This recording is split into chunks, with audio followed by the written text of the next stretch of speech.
Hi friends, welcome back to middle class vlogs. ఎలా ఉన్నారు మీరందరూ? నేనైతే చాలా బాగున్నానండి. మీరు బాగున్నారని మనస్ఫూర్తిగా కోరుకుంటున్నాను. ఈరోజు వచ్చేసి మనం కార్తీక పురాణంలోని 10వ అధ్యాయం చేరుకున్నాము. సో ఈరోజు వృత్తాంతం ఏంటి అంటే అజామీలుని పూర్వజన్మ వృత్తాంతం ఏంటి అని తెలుసుకుందాం. సో జనకుడు వశిష్ఠుల వారిని గాంచి, మునిశ్రేష్ఠ, ఈ అజామీలుడు ఎవరు? వాడి పూర్వజన్మం ఎటువంటిది? పూర్వజన్మమున ఎట్టి పాపములు చేసి ఉండెను? ఇప్పుడు ఈ విష్ణుదూతలు వెంట పెట్టుకుని ఎందుకు తీసుకువెళ్తున్నారు? తర్వాత ఏం జరుగుతుంది చెప్పవలసిందని ప్రార్థించారు. అంతా ఆ మునిశ్రేష్ఠుడు జనక మహారాజును గాంచి ఇట్లు పలికెను.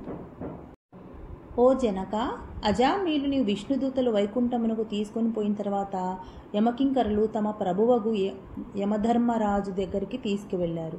ప్రభు తమ ఆజ్ఞ ప్రకారము అజామీలుని తీసుకుని వచ్చుటకు వెళ్ళగా అచ్చటకు విష్ణుదూతలు కూడా వచ్చి మాతో వాదించి అజామీలుని విమానం ఎక్కించుకొని వైకుంఠమునకు తీసుకొని పోయిరి. మేము చేయునది లేక చాలా విచారించుచూ ఇచ్చటకు వచ్చినారము అని భయకంపితులై విన్నవించుకొనిరి. జారా, ఎంత పని జరిగెను?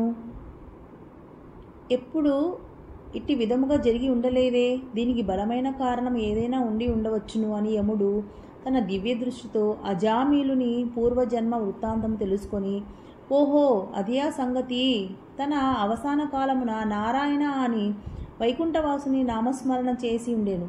అందులకు గాను విష్ణుదూతలు వచ్చి వానిని తీసుకొని పోయిరి. తెలిసి గాని తెలియక గాని మృత్యు సమయమున హరినామస్మరణ ఎవరు చేయుదురో వారికి వైకుంఠ ప్రాప్తి తప్పక కలుగును. కనుక అజామీలునకు వైకుంఠ ప్రాప్తి కలిగినది కదా అని అనుకొనెను. అజామీలుడు పూర్వజన్మలో మహారాష్ట్ర దేశమందు ఒకానొక శివాలయంలో అర్చకుడుగా నుండెను. అతడు అపురూపమైన అందం చేతను, సిరి సంపదల చేతను, బలము చేతను గర్విష్ఠి అయి శివారాధన చేయక శివాలయం యొక్క ధనము అపహరించుచు శివుని విగ్రహము వద్ద ధూపదీప నైవేద్యములను పెట్టక దుష్ట సహవాసములు చేస్తూ విచ్చలవిడిగా తిరుగుచుండెడివాడు. ఒక్కొక్కప్పుడు శివాలయంలో పరమేశ్వరునికి ఎదురుగా పాదములుంచి పరుండెడివారు. ఇతను ఒక బీద బ్రాహ్మణ స్త్రీతో రహస్య సంబంధం ఉండేది. ఆమె కూడా అందమైన దగుట చేత చేయునది లేక ఆమె భర్త చూచియూ చూడనట్టులా నుండి భిక్షాటనకై ఊరూరా తిరుగుచూ ఏదో వేళకి ఇంటికి వచ్చి కాలం గడుపుచుండేవాడు. ఒకనాడు పొరుగురికి వెళ్ళి యాచన చేసి పెద్ద మూటతో బియ్యము కూరలు నెత్తిన పెట్టుకుని వచ్చి అలసిపోయి, నాకు ఈరోజు ఆకలి మిక్కుటముగా ఉన్నది, త్వరగా వంట చేసి పెట్టుము అని భార్యతో అనెను. అందుకామె చీదరించుకొనుచు నిర్లక్ష్యంతో కాలు కడుకొనుటకు నీళ్లు కూడా ఇవ్వక తన వంక కన్నెత్తి అయినను చూడక విటునిపై మనస్సు గలది అయి మగని తూలనాడుట వలన భర్తకు కోపం వచ్చి పక్కనున్న కర్రతో బాదెను. అంతా ఆమె భర్త చేతి నుండి కర్ర లాగుకొని భర్తను రెండింతలు కొట్టి బయటకు త్రోసి తలుపులు మూసివేసెను.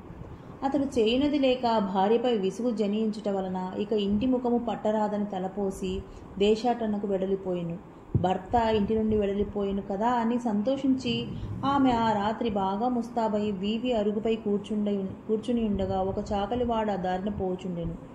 అతన్ని పిలిచి, ఓయి, నీవు ఈ రాత్రి నాతో రతిక్రీడ సలుపుటకు రమ్మని కోరెను. అంత నా చాకలి, తల్లి, నీవు బ్రాహ్మణ పడితివి, నేను నిచాకులస్తుడను, చాకలివాడిని, మీరీ విధముగా పిలుచుట యుక్తము కాదు, నేనెట్టి పాపము పని చేయజాలను అని బుద్ధి చెప్పి వెడలిపోయెను.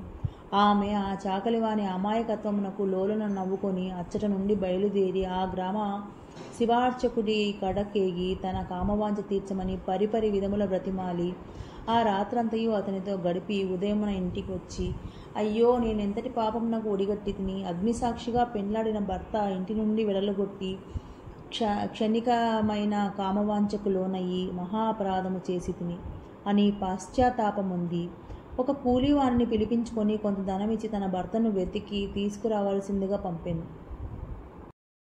కొన్ని దినములు గడిచిన తర్వాత భర్త ఇంటికి రాగా పాదములపై బడి తన తప్పులను క్షమించమని ప్రార్థించెను. అప్పటి నుండి మంచి నడవడికను అవలంబించి భర్త అనురాగమునకు పాత్రురాలాయను. కొంతకాలమునకు శివార్చకునకు ఏదో వ్యాధి సంక్రమించి దినదినము క్షీణించుచు మరణించెను. అతడు రౌరవాది నరక కూపములను బడి నానా బాధలు పొంది మరల నానా జన్మమెత్తి సత్యవ్రాతుడాయను. బ్రహ్మణోత్తమునకు కుమారుడై కార్తీక మాసమున నదీ స్నానం చేసి దేవత దర్శనం చేసి ఉండుట వలన నేడు జన్మ జన్మముల పాపములు నశించుట చేత ఆజామీలుడై పుట్టెను.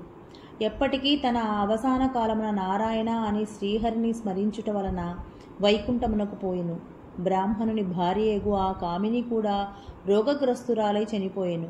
అనేక యమయాతనల వలన అనుభవించిన ఒక మలవాని ఇంట జన్మించెను. ఆ మాలవాడు ఆ పిల్ల జన్మరాశి చూపించగా తండ్రి గండమున పుట్టిందని జ్యోతిష్కుడు చెప్పెను. మాలవాడు శిశువును తీసుకొని పోయి అడవి యందు వదిలిపెట్టెను. అంతలో ఒక విప్రుడు ఆ దారిన పోవుచు పిల్ల ఏడుపు విని జాలి కలిగి తీసుకొని పోయి తన ఇంట దాసికిచ్చి పోషించెను. ఆ బాలికనే అజామీలుడు ప్రేమించెను. వారి పూర్వజన్మ వృత్తాంతమిదియే.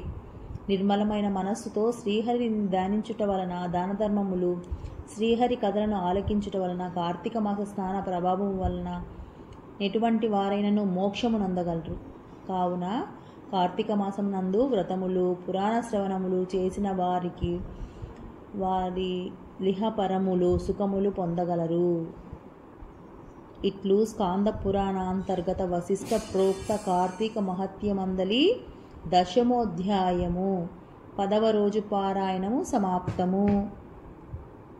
నారాయణ నారాయణ జయ గోవింద హరే, నారాయణ నారాయణ జయ గోపాల హరే, కరుణాపారావార వరుణాలయ గంభీర, నారాయణ నారాయణ జయ గోవింద హరే, నారాయణ నారాయణ జయ గోవింద హరే, నారాయణ నారాయణ జయ గోపాల హరే, ఘననీరద సంకాశ కృతకలికల్మషనాశ, నారాయణ నారాయణ జయ గోవింద హరే, నారాయణ నారాయణ జయ గోవింద హరే, నారాయణ నారాయణ జయ గోపాల హరే, యమునా తీర విహార